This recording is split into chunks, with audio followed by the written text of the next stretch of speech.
7 U.S. bread brands you should think twice about buying, and 3 that are actually worth putting in your cart. I'm not going to tell you bread is poison, and I'm not here to scare you away from a sandwich. But I did spend a good chunk of time actually reading ingredient labels for this video, the ones printed right there on the bag, and comparing them to what independent testing and industry reports have found over the past year. What I found genuinely surprised me, and I think it'll surprise you too. Before we get into the list, let's talk about what we're actually looking for, because that's going to make the rest of this video make a lot more sense. Real bread, the kind people made for thousands of years, is basically flour, water, yeast, and salt. That's it. What's happened with a lot of mass-produced sandwich bread over the past several decades is the addition of what the industry calls dough conditioners, emulsifiers, and preservatives, ingredients added purely to speed up production, extend shelf life, and give that soft, squeezable texture people associate with store-bought bread. Some of these additives are genuinely harmless. Others have raised real questions from researchers, and several are restricted or banned entirely in other countries while still being legal here in the US. So let's get into it. Number 1, and I want to start here because it's genuinely the most iconic example of this whole problem. Wonder Bread.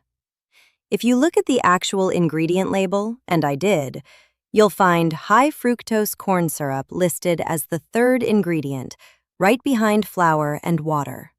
Further down, you'll see a whole cluster of dough conditioners, including DATEM and calcium iodate, along with calcium propionate as a preservative.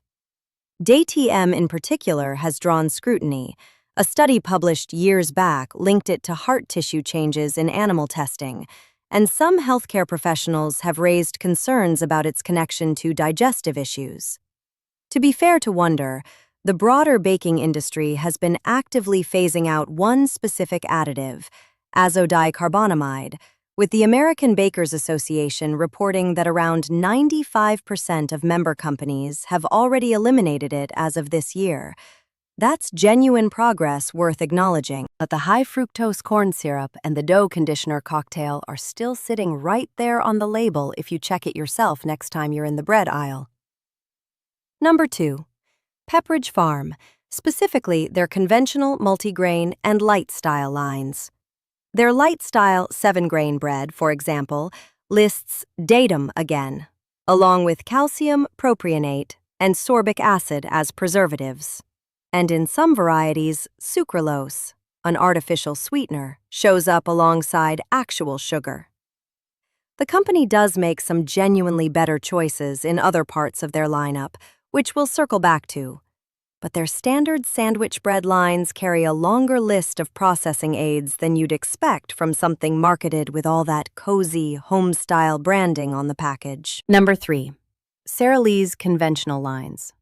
Their standard whole wheat loaf includes DAT, soy lecithin, and a cluster of dough conditioners similar to what we just covered with Pepperidge Farm. To their credit, Sara Lee's label does specifically state no high fructose corn syrup and no artificial colors or flavors, which is a real step in the right direction compared to some competitors. So this isn't a brand doing everything wrong. But the dough conditioner situation is still worth knowing about if you're trying to minimize processing aids in what you're feeding your family. Number 4, and this one surprised me the most, conventional Nature's Own bread. This brand has built a reputation around being one of the cleaner mass-market options. No artificial preservatives on the label, which is genuinely true. But independent testing conducted in Florida in 2026 found this particular brand returned the highest glyphosate residue readings among the breads tested, glyphosate being the active ingredient in a widely used agricultural herbicide. I want to be careful here. The levels detected were still below the EPA's regulatory limits, and whether trace residue at that level actually matters for your health is genuinely disputed among researchers. But if minimizing pesticide residue specifically matters to you, this is worth knowing, since no artificial preservatives on the front of the bag doesn't tell you anything about what showed up in testing of the grain itself. Number 5. Bimbo's soft white bread, sold under their own name in some regions. This one carries a fairly dense ingredient panel, DATEM, monoglycerides, and calcium propionate all showing up together, the same combination that shows up across a lot of the bargain white bread segment. The good news here is that Bimbo, which also owns Sara Lee and several other major bread brands, announced this year that it's committing to remove artificial preservatives, colors, and flavors from several of its top brands by 2028. That's a real, dated commitment from the company itself, so this is genuinely a brand in transition, worth watching over the next couple of years rather than writing off permanently. Number 6. Conventional Oro wheat, also sold as brownberry or Arnold, depending on which part of the country you're in, since they're all owned by the same parent company. Their standard sandwich bread lines include DATEM and a similar dough conditioner package to what we've already covered. What's interesting about this one is that the exact same parent company also makes a genuinely much cleaner line, which we'll get to in our safe picks. So this is really a case of the same shelf having both a version to watch out for and a version worth grabbing. And the only real difference is reading which specific package you're picking up. Number 7. Generic and store brand enriched multigrain loaves, the kind you'll find under names like Food Club or similar store labels at various regional chains. These often carry the longest ingredient panels of anything in the bread aisle. DATEM, added sugar in multiple forms, artificial preservatives, and vague, natural flavor listings that don't tell you much of anything about what's actually in there. Store brands can absolutely be a smart way to save money on plenty of groceries. But bread is one category where the store brand version often cuts corners on ingredient quality, specifically to hit a lower price point. So it's worth a closer label check than you might give other store brand items. Now, let's get into the 3 that are actually worth reaching for, because I don't want to leave you standing in the bread aisle with nothing you feel good about buying. Number 1 on the safe list, Dave's Killer Bread.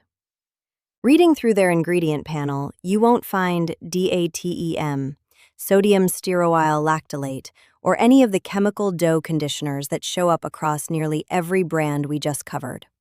Instead, they use organic cultured wheat flour, essentially a fermented flour that acts as a natural preservative the same way sourdough starter does, along with organic vinegar for shelf stability. It's certified organic and non-GMO verified.